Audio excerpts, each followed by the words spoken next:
I'm going to be talking about how we use DMP, deep memory process.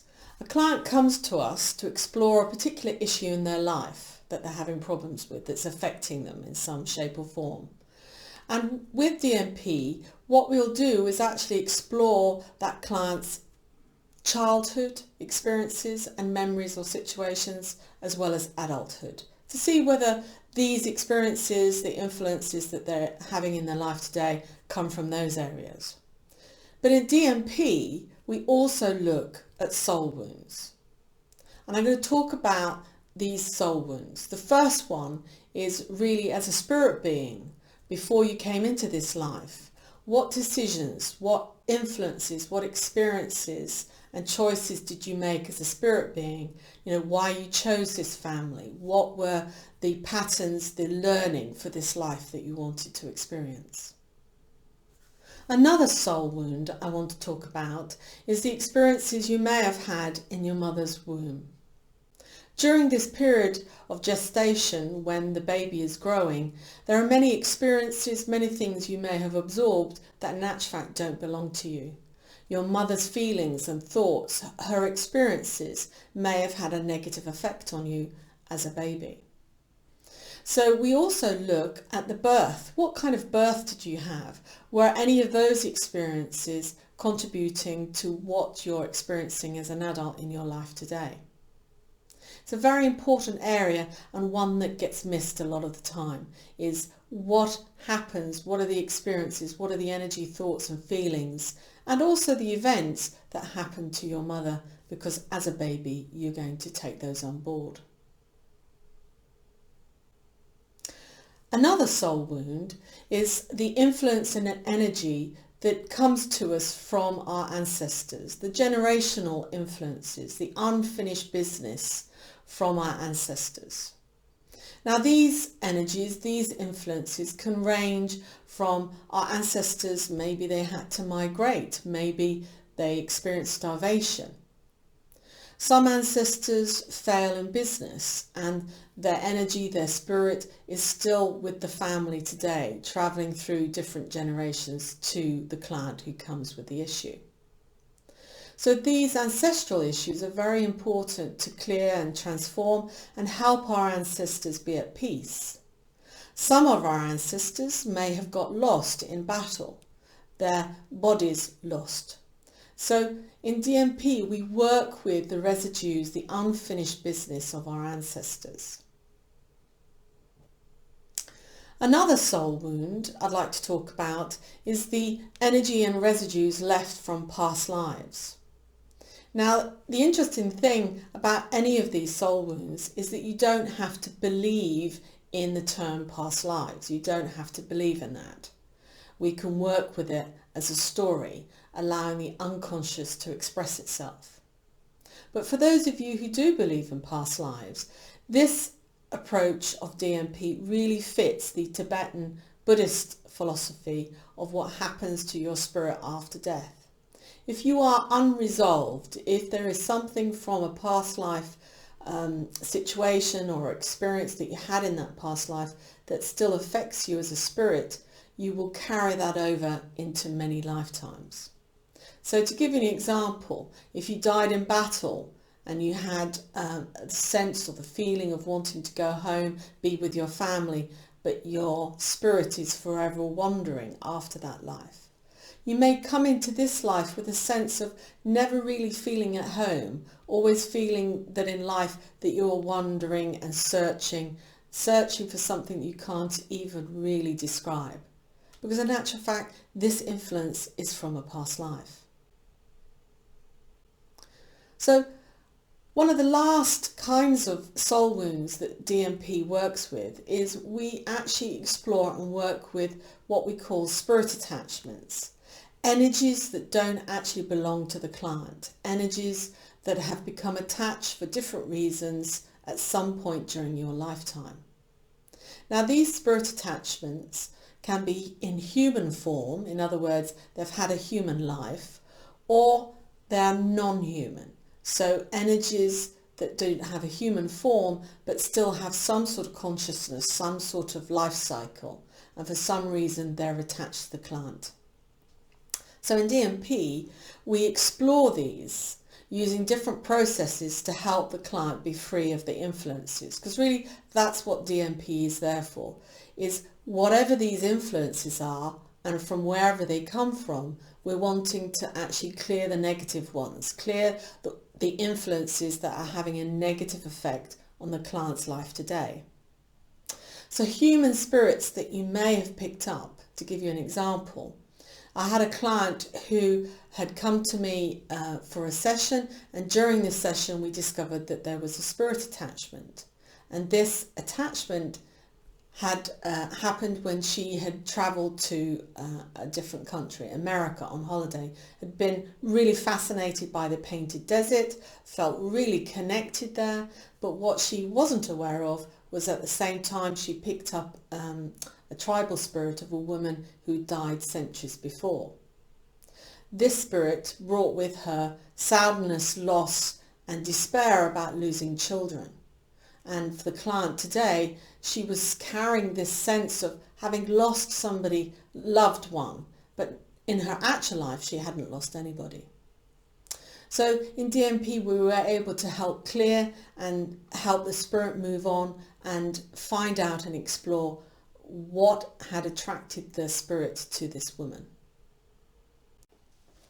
Another soul wound I'd like to talk about is what we call the split parts or fragmented parts of a client. Now, what do I mean by this?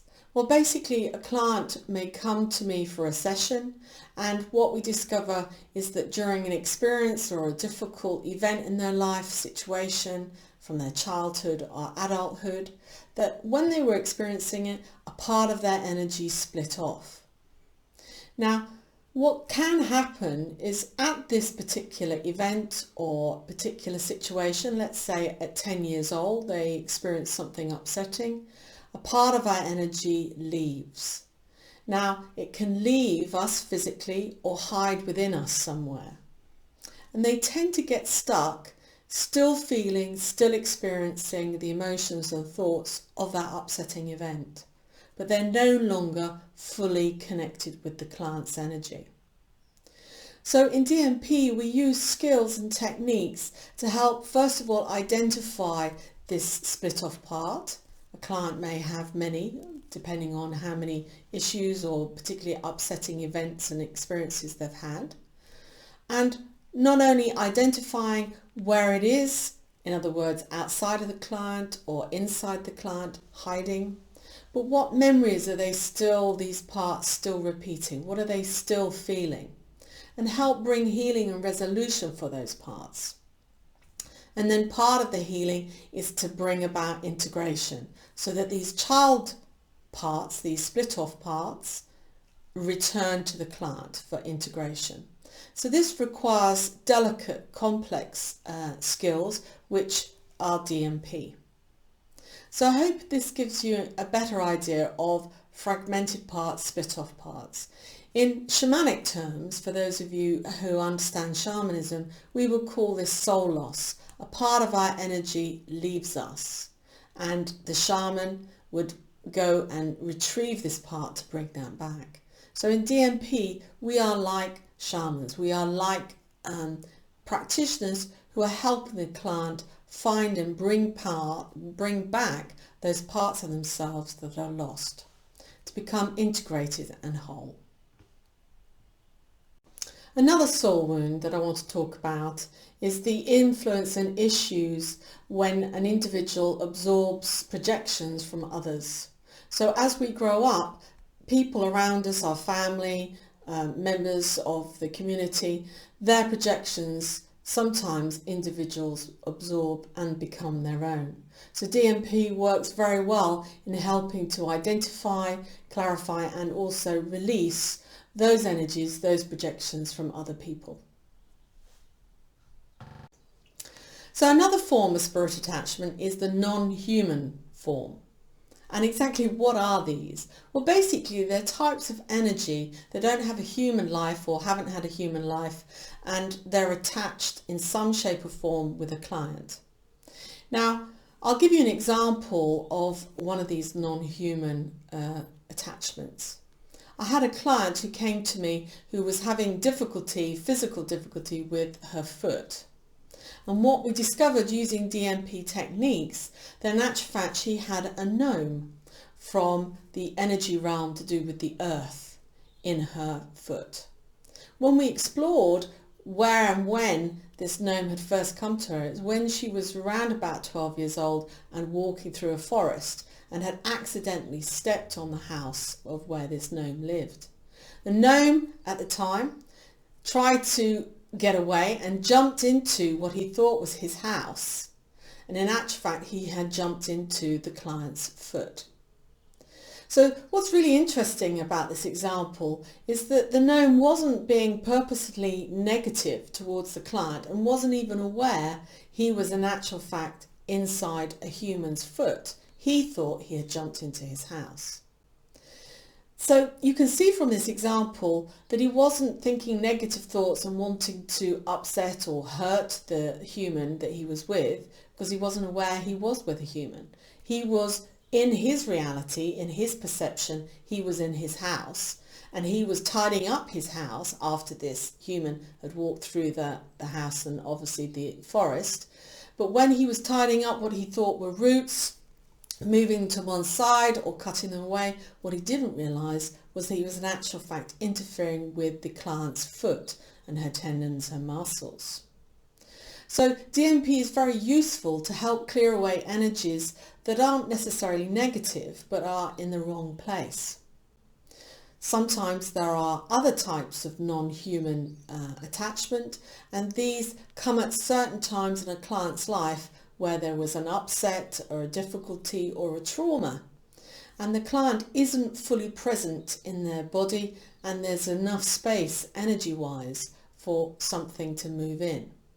Now, these non-human energies can be attracted to a human who is experiencing difficulty because of the vibration. The vibration that we emanate out is really what some of these spirit attachments, both human and non-human, actually travel to us. It's a vibration. They're not necessarily aware they're with a human being. So both the human form of spirit attachment and the non-human can come to anybody at any time, and it is not necessarily for a negative reason. They're not necessarily focusing on wanting to disrupt or hurt the human they are with. It could be that they are in their own reality, in their own perception of their reality, but the two worlds have collided. So DMP is a very useful approach and process to help work with all these types of soul wounds. So I hope you've enjoyed the brief overview that I've given on the types of soul wounds, the types of areas of a client's life that we can work with. So till next time, bye.